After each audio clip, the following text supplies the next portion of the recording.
ঘুমন্ত স্ত্রীর নাক কামড়ে কেটে নিল মদ্যপ স্বামী। কারণ জানলে অবাক হবেন। পরে আমাকে বলে তোর নাকটা লম্বা, তোর হচ্ছে কি যে কোনো ছেলেরা তোকে পছন্দ করে, এই তোর নাকটা আগে কাটতে হবে। নাক লম্বা বলে দেখতে সুন্দর হলে কত জ্বালা, তবে শুধু জ্বালা বললেই ভুল হবে। বাইরের মতো ঘরেও ঘটে যেতে পারে ভয়ঙ্কর কোনো বিপদ, আর তা হাড়ে হাড়ে টের পেলেন সুন্দরী এক গৃহবধূ। স্ত্রী দেখতে সুন্দরী, নাকটা সুন্দর, আর সেই কারণেই নাকি অন্যদের নজর পড়ে স্ত্রীর ওপর। সন্দেহের বশে বধূ স্বামী যা কাণ্ড ঘটালেন তা শুনলে শিউরে উঠবেন। মদ্যপান করে ঘুমন্ত স্ত্রীর নাক কামড়ে কেটে দিল স্বামী। আরও একাধিক অভিযোগ রয়েছে স্বামীর বিরুদ্ধে। কন্যা সন্তান হওয়ায় নিজের স্ত্রীকে ঘুমের মধ্যে প্রাণে মারার চেষ্টার অভিযোগ উঠল মদ্যপ স্বামীর বিরুদ্ধে। ঘটনাটি নদিয়া জেলার শান্তিপুর থানার অন্তর্গত গোপালপুর মেলের স্ট্রিট এলাকার। সূত্রের খবর, অভিযুক্ত স্বামী বাপন শেখ বিয়ের পর থেকেই শ্বশুরবাড়ি বেরপাড়া এলাকায় থাকেন। টাকা পয়সা এবং অন্যান্য কারণে নিয়মিত স্ত্রীর ওপর অত্যাচার করত বলে অভিযোগ। কন্যা সন্তান হওয়ার পর থেকে অত্যাচারের পরিমাণ স্বামীসহ শ্বশুরবাড়ির লোকজন আরও বাড়ায় বলে অভিযোগ। সেই সঙ্গে চলত সন্দেহ করা। এদিন রাত প্রায় 2টো নাগাদ ঘুমন্ত স্ত্রীর গলা চেপে ধরে বাপন। নিজেকে বাঁচাতে স্বামীর সঙ্গে ধস্তাধস্তি শুরু করে স্ত্রী। অভিযোগ, সেই সময় স্ত্রীকে কামড় দিয়ে নাক উপড়ে নিজের মুখে নিয়ে নেয়, নৃশংসভাবে চিবোতে থাকে। শুধু তাই নয়, স্ত্রীর বাঁ হাতের মধ্যমা আঙুল কামড়ে অর্ধেক কেটে দেয়, মেরে ফেলারও হুমকি দেয় বলে অভিযোগ।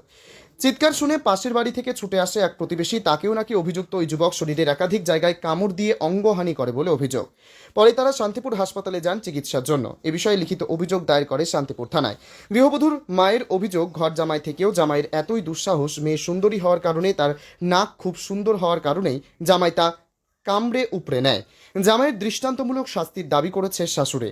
পুলিশ প্রশাসনের কাছে তাদের অনুরোধ অভিযুক্তদের বিরুদ্ধে কঠোর আইনি ব্যবস্থা নেওয়ার।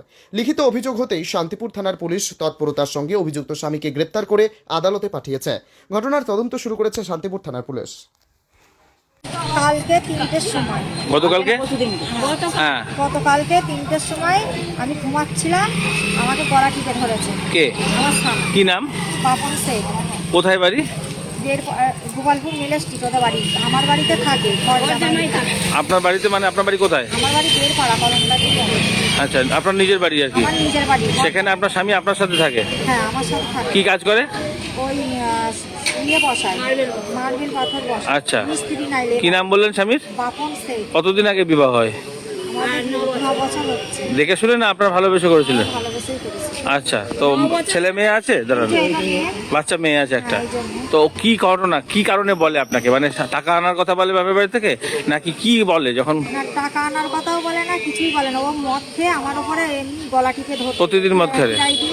এইটা করতে যাই, গলা টিপে ধরে। না, একটা কারণ তো কিছু বলে, আপনাকে সন্দেহ করে? হ্যাঁ বা কিছু?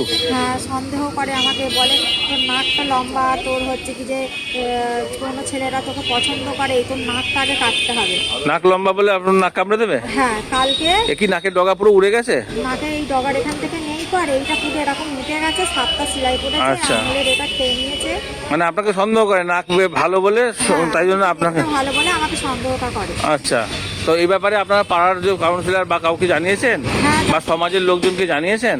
হ্যাঁ, সমাজের লোককে জানাইনি, কাউন্সিলরকে জানিয়েছি। আর কি বললেন উনি? উনি বললেন যে আমি চেষ্টা করছি, থানায় ফোন করেছিলেন। তা বড় তা আপনার শ্বশুর শাশুড়ি যারা আছে সেটা কি তাদেরকে জানিয়েছেন? তাদেরকে। মানে আপনার স্বামীর বাবা? হ্যাঁ, ওনার বাবা নেই তো, মা আছে। হুম। ওর মারা সবই জানে, সবকিছু। কিন্তু ছেলের ব্যাপারে কিছু বলে না? না, কিছুই বলে না। আচ্ছা, তো আপনার খরচ টরচ দেয় আপনার? খরচ টরচ বলতে আমরা আমার শাশুড়িকে দিন আগে দিতাম, এখন আর দিতে পারি না, আপনার যে আপনার সঙ্গে থাকে স্বামী তো খরচ করে, আপনার তো উপার্জন কিছু করেন না আপনি? আমি প্রথম কথা শাড়ি করতাম, এখন আর কিছু করি না। কিন্তু ও যা কাজ করে, মদ ভাঙ খেতেই চলে যায়। ও ভালো আমাকে দেখাশোনাও করে না, দেখভালও করে না। তো এই ব্যাপারে কি সিদ্ধান্ত নিয়েছে? এখন থানায় যাবেন তো? থানায় গিয়েছি, থানায় গিয়ে কালকে কেস করেছি। হুম। পুলিশ হচ্ছে কি যে গিয়েছিল, পুলিশ যাওয়ার পরে ও চলে গেছে, ওখানে নেই। গোপালপুরে ছিল, গোপালপুরে থাকার পর ও নেই ওখানটা। কি চান এখন দাদা?